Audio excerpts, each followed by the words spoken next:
दुःख प्रत्येकाच्या वाट्याला येतंच. ह्या जगात असा एकही माणूस सापडणार नाही ज्याच्या आयुष्यात अडचणी नाहीत, दुःख नाही. कुणाचं दुःख दिसत नाही, कुणाचं बोललं जात नाही, पण अस्तित्वात मात्र ते असतंच. प्रत्येकजण कुठेतरी कसं तरी झुंजतोय, फक्त आपल्याला ते दिसत नाही, जाणवत नाही. आपण मात्र आपल्या दुःखाची घडी करून ती उशाखाली ठेवतो आणि रोज त्याचाच विचार वारंवार डोकं टेकवतो.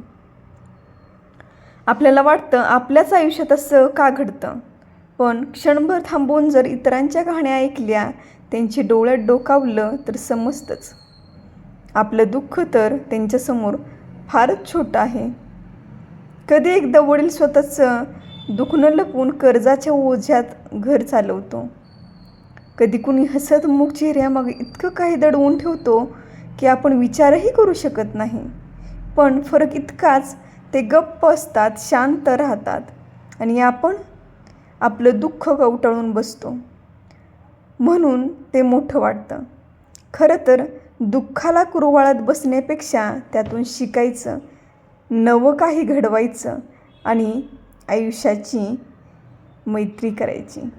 कारण दुःख हे काही शेवट नसतं, एक वळण असतं ज्याच्यानंतर सुरू होतं खरंखुरं जीवन, नव्यानं, सकारात्मकतेनं.